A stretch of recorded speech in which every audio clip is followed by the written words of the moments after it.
The Industrial Revolution transformed economies from agriculture and handicrafts base to large-scale industries and mechanized manufacturing. This was a major advancement in the history of mankind. Hello and welcome to UPSC History View. Today, let's learn about the Industrial Revolution. The Industrial Revolution in the modern history was the process of change from agrarian and handicraft economy to one dominated by industry and machine manufacturing.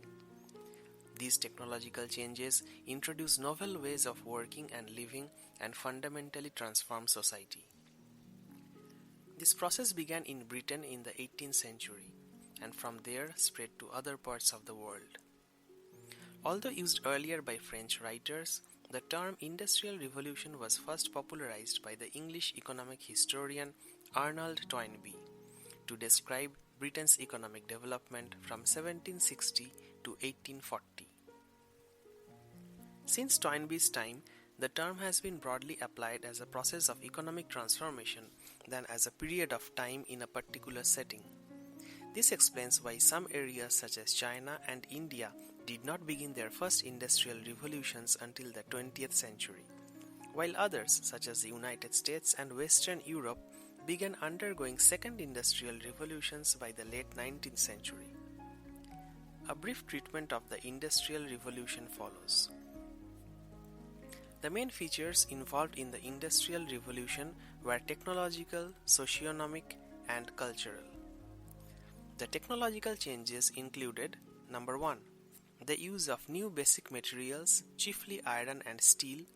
Number 2. The use of new energy sources, including both fuels and motive power, such as coal, the steam engine, electricity, petroleum, and the internal combustion engine. Number 3. The invention of new machines, such as the spinning jenny and power loom, that permitted increased production with a smaller expenditure of human energy. Number 4. A new organization of work known as the factory system, which entailed increased division of labor and specialization of function. Number 5. Important developments in transportation and communication, including the steam locomotive, steamship, automobile, airplane, telegraph, and radio. And number 6. The increasing application of science to industry. These technological changes made possible a tremendously increased use of natural resources and the mass production of manufactured goods. There were also many new developments in non-industrial spheres, including: number 1. Agricultural improvements that made possible the provision of food for a larger non-agricultural population. Number 2. Economic changes that resulted in a wider distribution of wealth. The decline of land as a source of wealth in the face of rising industrial production and increased international trade. Number 3.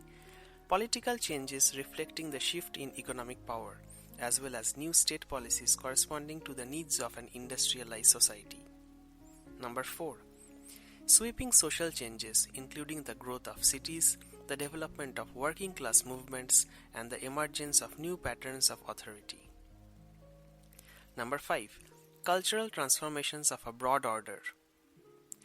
Workers acquired new and distinctive skills, and their relation to their tasks shifted. Instead of being craftsmen working with hand tools, they became machine operators, subject to factory discipline. Finally, there was a psychological change. Confidence in the ability to use resources and to master nature was heightened. Let's learn about the first industrial revolution.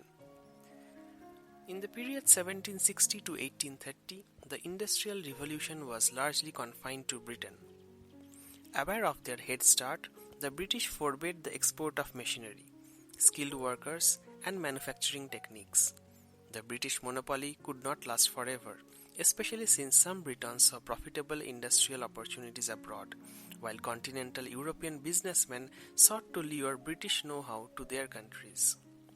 Two Englishmen, William and John Cockerill, brought the Industrial Revolution to Belgium by developing machine shops at Liège, and Belgium became the first country in continental Europe to be transformed economically. Like its British progenitor, the Belgian Industrial Revolution centered in iron, coal and textiles. France was more slowly and less thoroughly industrialized than either Britain or Belgium. While Britain was establishing its industrial leadership, France was immersed in its revolution, and the uncertain political situation discouraged large investments in industrial innovations.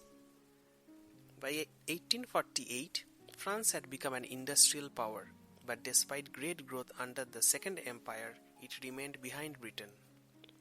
Other European countries lagged far behind. Their bourgeoisie lacked the wealth, power and opportunities of the British, French and Belgian counterparts. Political conditions in the other nations also hindered industrial expansion. Germany, for example, despite vast resources of coal and iron, did not begin its industrial expansion until after national unity was achieved in 1870. Once begun, Germany's industrial production grew so rapidly that by the turn of the century, that nation was outproducing Britain in steel and had become the world leader in the chemical industries. The rise of US industrial power in the 19th and 20th centuries also far outstripped European efforts. And Japan too joined the Industrial Revolution with striking success. The Eastern European countries were behind early in the 20th century. It was not until the 5-year plans that the Soviet Union became a major industrial power, telescoping into a few decades the industrialization that had taken a century and a half in Britain. The mid-20th century witnessed the spread of the Industrial Revolution into hitherto non-industrialized areas such as China and India. The technological and economic aspects of the Industrial Revolution brought about significant socio-cultural changes. In its initial stages, it seemed to deepen laborers' poverty and misery. Their employment and subsistence became dependent on costly means of production that few people could afford to own. Job security was lacking, workers were frequently displaced by technological improvements and a large labor pool. Lack of worker protections and regulations meant long work hours for miserable wages, living in unsanitary tenements, and exploitation and abuse in the workplace. But even as problems arose, so too did new ideas that aimed to address them. These ideas pushed innovations and regulations that provided people with more material conveniences while also enabling them to produce more, travel faster, and communicate more rapidly. Let's learn about the Second Industrial Revolution. Despite considerable overlapping with the old, there was mounting evidence for a new industrial revolution in the late 19th and 20th centuries.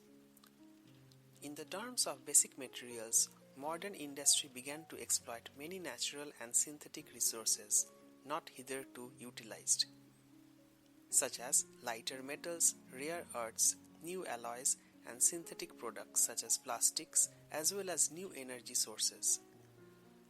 Combined with these were developments in machines, tools, and computers that gave rise to the automatic factory. Although some segments of industry were almost completely mechanized in the early to mid-19th century, automatic operation as distinct from the assembly line first achieved major significance in the second half of the 20th century. Ownership of the means of production also underwent changes. The oligarchical ownership of the means of production that characterized the Industrial Revolution in the early to mid-19th century gave way to a wider distribution of ownership through purchase of common stocks by individuals and by institutions such as insurance companies. In the first half of the 20th century, many countries of Europe socialized basic sectors of their economies. There was also during that period a change in political theories. Instead of the laissez-faire ideas that dominated the economic and social thought of the classical industrial revolution, governments generally moved into the social and economic realm to meet the needs of their more complex industrial societies. That trend was reversed in the United States and the United Kingdom beginning in the 1980s. Thank you for listening to this discussion on the Industrial Revolution. For more such discussions, get the UPSC Practice app from the App Store.